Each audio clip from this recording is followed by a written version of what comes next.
Afternoon students, आज मैं आप लोग को पढ़ाने वाली हूँ सांख्यिकी चैप्टर 11 एक्सरसाइज 11.1। मेरे पिछले वीडियो में मैंने आप लोग को सांख्यिकी के कुछ चैप्टर के कुछ इम्पॉर्टेंट टॉपिक्स थे उसके बारे में बताया था, समझा दिया था।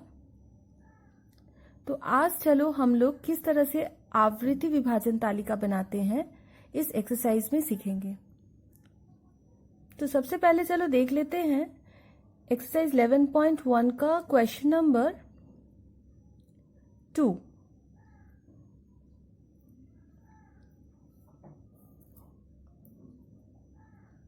किसी विद्यालय के 40 छात्रों द्वारा प्राप्त किए गए अंकों की तालिका नीचे दी गई है। आप लोग देखो,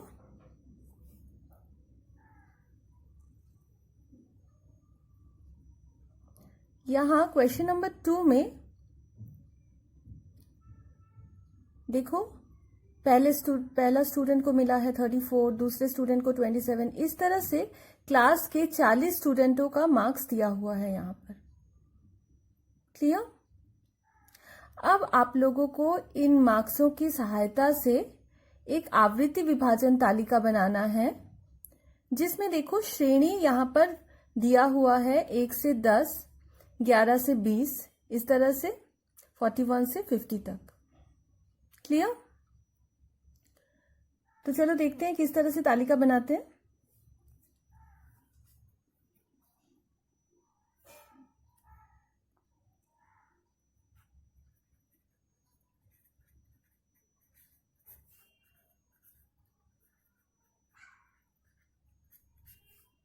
आवृत्ति विभाजन तालिका, ठीक है।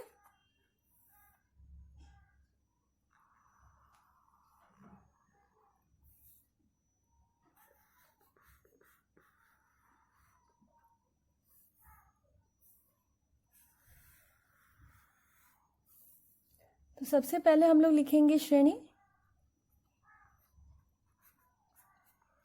ठीक है।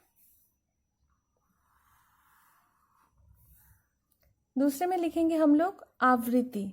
मैं आप लोग को अभी बताऊंगी आवृत्ति किस तरह से करेंगे। हालांकि मैंने पहले भी आप लोग को समझा दिया था, मैं एक और बार रिपीट करूंगी किस तरह से आवृत्ति निकालते हैं।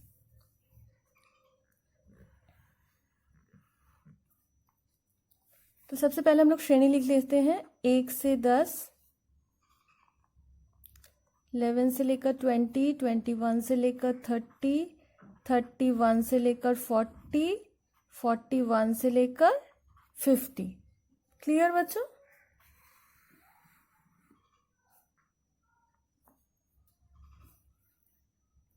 अच्छा,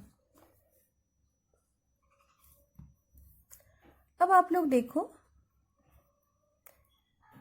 ये जो तथ्य दिया हुआ है, इन तथ्यों में से हम लोग को निकालना है 1 से 10 के बीच में कितने सारे अंक आए हैं। तो आप लोग देखो, 1 से 10 के बीच में ये 1 आया, तो इसको करेंगे 1 काउंट। फिर देखो 3 है तो 2 नंबर। फिर देखते हैं ये एक और 2 है तो 3 नंबर। ये देखो 7 है, 4, और ये देखो 3 है, 5। हम लोग एक और बार चेक कर लेते हैं। ये देखो, ये 1, ये 2,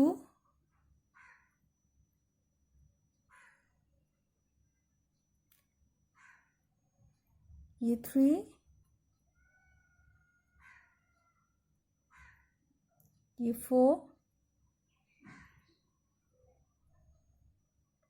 और ये 5, और एक और है, देखो छूट गया हम लोगों का 6। तो 1 से लेकर 10 के बीच में आवृत्ति हो गया 6, क्योंकि 6 नंबर्स आए हैं। क्लियर? इसी तरह अब हम लोग निकालेंगे 11 से 20 के बीच में। 11 से 20 के बीच में देखो तुम लोग, ये देखो 11 एक, ये 15, ये 12, ये 18, ये फिर से 12, ये 13, ये 13, ये 19। बस कितना हो रहा है काउंट कर लेते हैं। चलो मैंने टिक लगाया है 1 2 3 4 5 6 7 8। क्लियर।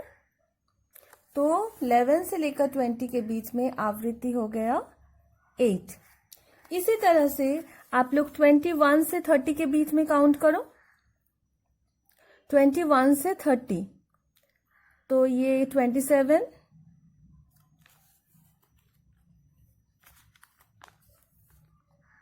फिर देखो 30, 21,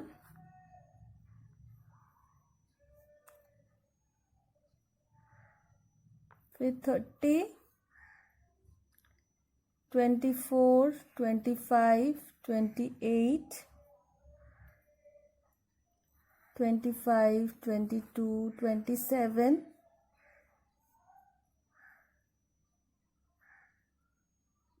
24। ठीक है, काउंट करो 1 2 3 4 5 6 7 8 9 10 11। क्लियर। तो आवृत्ति हो गया 11। तो इसी तरह से आप लोग 31 से 40 के बीच में काउंट करना। 7 आएगा। 41 से 50 के बीच में काउंट करना। 8 आएगा। मैंने पहले से ही कर लिया था काउंट। ठीक है, तो आई होप आप लोग को समझ में आया किस तरह से आवृत्ति निकालते हैं। एक चेक करने का उपाय है कि आप लोगों ने सही किया है या नहीं। इस क्लास में कितने छात्र थे? 40 थे। आप लोग ये सबको प्लस करना आवृत्ति को, तो वो 40 आ जाना चाहिए। तो हम लोग करते हैं 6 + 8 14, 8 + 7 15, 15 + 14 29, 29 + 11 40। क्लियर। तो ये हो गया हम लोग का आवृत्ति। नेक्स्ट हम लोग लिखेंगे श्रेणी सीमा। श्रेणी सीमा।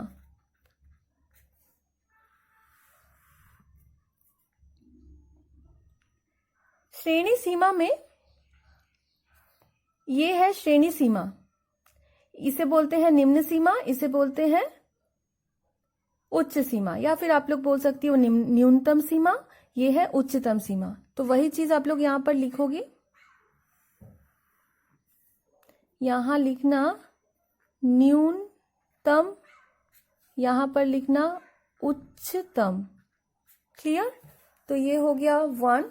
ये पहला श्रेणी है, ये दूसरा, ये तीसरा श्रेणी, चौथा श्रेणी, पांचवा श्रेणी। तो पहले श्रेणी का न्यूनतम सीमा हो गया 1 और उच्चतम सीमा हो गया 10। सिमिलरली यहां पर 11, 20, 21, 30, 31, 40, 41, 50। क्लियर।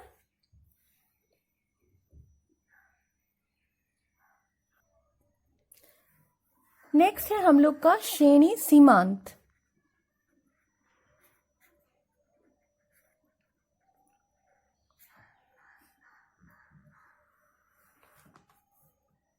श्रेणी सीमांत क्या है? मैंने आप लोग को मेरे पिछले वीडियो में समझाया था। ये जो श्रेणी है, श्रेणी हम दो प्रकार से कर सकते हैं, या तो चल विच्छिन्न या फिर अविच्छिन्न। ये वाला जो है श्रेणी, ये है चल विच्छिन्न। चल विच्छिन्न क्यों? देखो आप, श्रेणी 1 में 1 से लेकर 10, श्रेणी जो 2 है वो 11 से 20 है, 10 से नहीं स्टार्ट हुआ है, लगातार नहीं है, कंटिन्यूअस नहीं है। तो जो इस तरह से जिसका उच्च सीमा, पहले श्रेणी का उच्च सीमा और दूसरे श्रेणी का जो निम्न सीमा है अलग हो, उसे हम लोग चल विच्छिन्न कहते हैं श्रेणी को। और अगर मान लो यहां पर होता 10 से 20, 20 से 10 से 20, फिर 20 से 30, फिर 30 से 40, इस तरह से अगर होता तो हम लोग क्या करते, उसे बोलते हम लोग अविच्छिन्न। तो ये वाला है चल विच्छिन्न, अलग अलग है। तो यहां पर श्रेणी सीमांत के लिए हम लोग क्या करेंगे,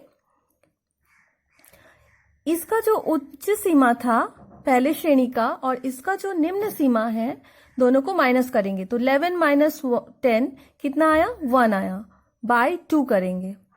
तो 1/2 कितना होगा, 0.5। क्लियर, मैं करके दिखा रही हूं। 11 माइनस 10/2, तो 1/2, 1/2 होता है 0.5। मैंने ये बताया था आप लोग को। 0.5 1 के साथ हम लोग क्या करेंगे, माइनस करेंगे, और 10 के साथ क्या करेंगे, प्लस करेंगे। तो 1 के साथ माइनस कर देंगे तो 1 माइनस 0.5 हो जाएगा 0.5, तो ये हो गया 0.5। और इसके साथ मैंने क्या कहा, प्लस करेंगे, तो वो हो गया 10.5। इसी प्रकार 11 के साथ हम लोग माइनस करेंगे। 11 से 0.5 माइनस करने से आएगा 10.5, और 20 के साथ 0.5 प्लस करेंगे आएगा 25। तुम लोग देखो अब सेम हो गया है ना। इसका जो उच्च सीमा था पहले श्रेणी का और दूसरी श्रेणी का जो निम्न सीमा था, सेम हो गया है। तो इसे कहते हैं श्रेणी सीमांत। क्लियर। तो श्रेणी सीमांत का भी, इसको बोलेंगे निम्न श्रेणी सीमांत, और इसे बोलेंगे निम्न श्रेणी सीमांत, और इसे बोलेंगे उच्च श्रेणी सीमांत। तो निम्न और ये वाला उच्च। तो निम्न हो जाएगा 0.5, उच्च हो जाएगा 10.5। सिमिलरली 10.5, 20.5, 20.5, 30.5। ठीक है, आई होप आप लोग को समझ में आ रहा है। क्लियर। अच्छा, अब इस तालिका में नेक्स्ट काम है हम लोग का। अच्छा, मैं आप लोग को एक और बात बता दूं। अगर अविच्छिन्न होता श्रेणी, मतलब जैसे 10 से 20 अगर होता है इस तरह से, 10 से 20, 20 से 30, तब तुम लोग श्रेणी सीमांत की जगह पर निम्न सीमा में 10 लिखती और उच्च सीमा में 20 लिखती। वहां इस तरह से और करने का कोई जरूरत नहीं था, क्योंकि वहां ऑलरेडी अविच्छिन्न रूप में दिया हुआ है। ठीक है। तो जहां पर आप लोग देखोगे इस तरह से चल विच्छिन्न रूप में है, मतलब अलग अलग है इस तरह से, तब आप लोग इस तरह से निकाल लोगी और करोगी इस तरह से श्रेणी सीमांत। जहां पर देखोगी इस तरह से कंटिन्यूअस है, अविच्छिन्न है, वहां पर करने का कोई जरूरत नहीं है। सेम जो नंबर्स रहेंगे उसी को डाल देना है, मतलब जो श्रेणी सीमा होगा वही श्रेणी सीमांत होगा, सेम होगा। ठीक है, ओके। नेक्स्ट हम लोग करेंगे इसमें मध्यमा। मध्यमा का भी मैंने फॉर्मूला बताया था आप लोग को पहले। मध्यमा का फॉर्मूला होगा निम्न सीमा प्लस उच्च सीमा बाई 2, मतलब 1 + 11/2। तुम लोग देखो 1 + 10/2, मतलब 11/2। 11/2 कितना होगा, 5.5। तो ये वाला हो गया 5.5। इसी प्रकार आप लोग दूसरी श्रेणी में करोगी 11 + 20/2, तो हो गया 31/2, तो ये आ जाएगा 15.5। इसी प्रकार आप लोग प्लस करोगी, न्यूनतम सीमा और उच्चतम सीमा को प्लस करोगी और बाई 2 करोगी, तो ये वाला आ जाएगा 25.5, फिर आएगा 35.5, फिर आएगा 45.5। क्लियर। तो ये हो गया हम लोग का मध्यमा। नेक्स्ट है हम लोग का श्रेणी का लंबाई। श्रेणी का लंबाई। श्रेणी का लंबाई आप लोग निम्न सीमांत और उच्च सीमांत से ज्ञात करोगी। तो निम्न सीमांत और उच्च सीमांत को माइनस करो, 10.5 माइनस 0.5 करो, आप लोग का आ जाएगा 10। ठीक है, तो 10। तो सारे ही करके देखना, सब सेम आएगा 10। क्लियर। नेक्स्ट है श्रेणी घनत्व।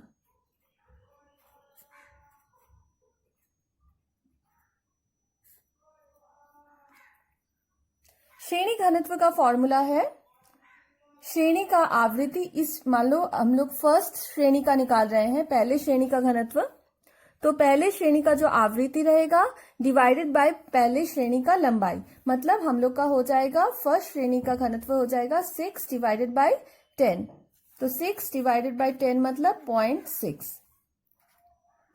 क्लियर?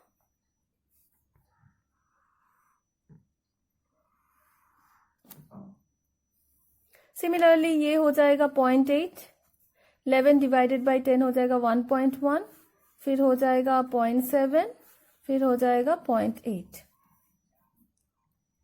क्लियर बच्चों? तो ये कैलकुलेशंस आप लोग रफ में करना, ये आप लोग को करके दिखाने का कोई ज़रूरत नहीं है। आप लोग का मेन इंपॉर्टेंट है ये टेबल, तो ये टेबल आप लोग इस तरह से बनाओगी। क्लियर बच्चों? मेरे अगले वीडियो में इस चैप्टर का मैं दूसरा सवाल कराऊंगी, तब तक आप इसे कीजिए। Thank you.